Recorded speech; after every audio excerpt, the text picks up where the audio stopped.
नमस्ते दोस्तों, मैं हूँ सीमा वालिया। आप सभी का स्वागत है मेरे चैनल सीमा वालिया में।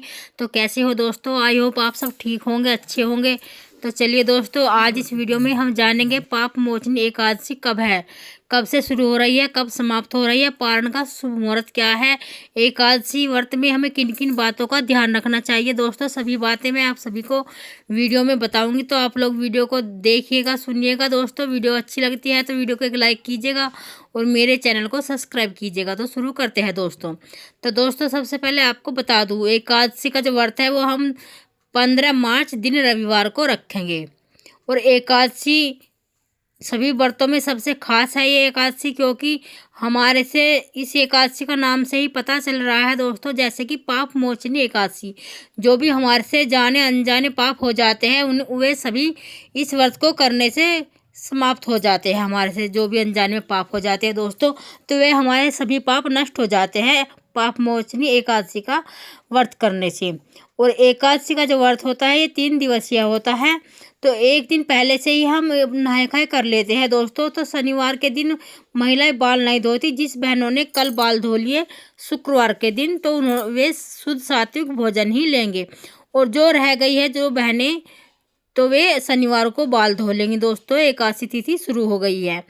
और क्या नाम की इसमें हमें क्या करना है दोस्तों, 3 दिवसीय जो व्रत होता है, हम जब लहसुन नहा लेते हैं, सिर से स्नान कर लेते हैं, अपने बाल वगैरह धोकर शुद्ध हो जाते हैं, तो हमें लहसुन, प्याज, बैंगन, मसूर की दाल, मूली, ये ऐसी चीज़ों का सेवन नहीं करना चाहिए। ये सभी चीज़ें अशुद्ध खाने में आती हैं। और चावल भी हम एकादशी के व्रत में नहीं खाते। एक दिन पहले से ही चावल भी हम बंद कर देते हैं। 3 दिवसीय व्रत होता है, 3 दिन ही दोस्तों चावल नहीं खाए जाते हैं बहुत से घरों में। और बहुत से घरों में 10वीं के दिन चावल खा लेते हैं। तो जैसा भी आपके नियम होता है घर में, ऐसा ही कीजिए। लेकिन 10वीं में तो आप खा सकते हैं, लेकिन एकादशी के व्रत में हम चावल का सेवन बिल्कुल भी नहीं करते हैं। तो जब आप अपना स्नान कर ध्यान कर लीजिए, उसके बाद लहसुन प्याज बंद कर दीजिएगा। फिर अगले दिन सुबह में 15 मार्च को हम एकादशी का व्रत रखेंगे। तो सुबह को आप जल्दी उठकर घर में साफ सफाई करके स्नान वगैरह करके दोस्तों हम भगवान विष्णु की पूजा करेंगे। ये जो एकादशी का व्रत होता है ये भगवान विष्णु और माता लक्ष्मी को समर्पित होता है। तो विधि विधान से हम भगवान जी की पूजा करते हैं, उन्हें भोग लगाते हैं। जो भी आपकी इच्छा, दूध का, चाय का, फल का भोग लगाते हैं दोस्तों। और तुलसी पत्र आप लोग एक दिन पहले ही तोड़कर रख लीजिए, शनिवार को ही आज ही तोड़ लीजिए दोस्तों। एकादशी व्रत में हम तुलसी माता को नहीं छूते हैं, और रविवार का दिन पड़ा है तो बिल्कुल भी नहीं छुएंगे, तोड़ेंगे। बिना एक तुलसी दल के भगवान विष्णु का जो भोग है वो अधूरा माना जाता है।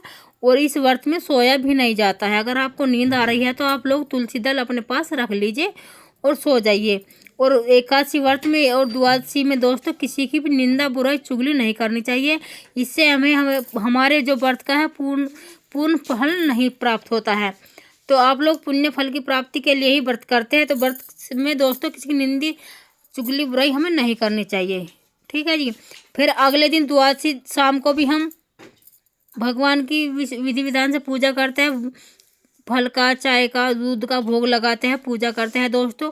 और वो फल भी हम अपने आप ग्रहण करते हैं। चाय भी ले सकते हो, दूध भी, फल भी, जो भी आपकी इच्छा है आप ले सकते हो। फिर द्वादशी तिथि में हम इस व्रत का पारण करते हैं। तो पारण आप लोग हमेशा शुभ मुहूर्त में ही कीजिएगा। किसी के यहाँ पे मीठी चीज़ से पारण किया जाता है, हलवा बना लेते हैं, कोई भी मीठी चीज़ बना लेते हैं। किसी के यहाँ पे दोस्तों दाल रोटी से पारण किया जाता है, और किसी के घरों में तो चावल से ही पारण किया जाता है। जैसे आपके घर का नियम होता है आपके घर में, तो आप लोग ऐसा ही कीजिएगा।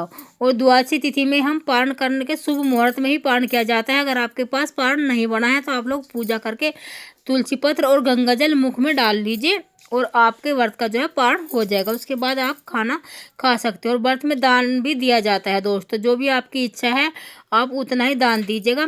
फल भी दान कर सकते हो आप लोग, पैसा भी दान कर सकते हो, आटा, चावल, जो भी इच्छा है दान कर सकते हो। अगर कोई लेने वाला नहीं है, ज़रूरतमंद आदमी है आपके पास, तो आप लोग मंदिर में दान पेटी में भी 10-5 रुपये डाल सकते हो जाकर। और ब्राह्मणी को आप सीधा भी निकाल के दे सकते हो। दान करने से जो हमारे व्रत का और ज़्यादा प्रभाव बढ़ जाता है। जब हम व्रत में कोई भी व्रत हो और अपने हाथों से हम दान कर देते हैं, तो दोस्तों इसका पुण्य फल हमें अधिक मिलता है। ठीक है जी। तो ये एकादशी व्रत के नियम होते हैं। अब आगे जान लेते हैं एकादशी तिथि कब से प्रारंभ हो रही है, कब समाप्त हो रही है, पारण का शुभ मुहूर्त क्या है दोस्तों। तो दोस्तों एकादशी तिथि जो है शुरू हो गई है 14 मार्च दिन शनिवार 8:11 से एकादशी तिथि शुरू हो गई है और एकादशी तिथि समाप्त हो रही है 15 मार्च दिन रविवार को सुबह में 9:15 पर समाप्त हो जाएगी। और पारण का शुभ मुहूर्त है 16 मार्च दिन सोमवार को सुबह 6:30 से लेकर 8:55 तक पारण का शुभ मुहूर्त रहेगा। तो आप लोग इसी शुभ मुहूर्त में अपने व्रत का पालन कर सकते हो दोस्तों। तो दोस्तों हमारी वीडियो यहीं तक की थी। वीडियो अच्छी लगती है तो वीडियो को एक लाइक कीजिएगा और मेरे चैनल को सब्सक्राइब कीजिएगा। फिर मिलती हूँ आपसे एक नई वीडियो में, तब तक के लिए नमस्ते दोस्तों।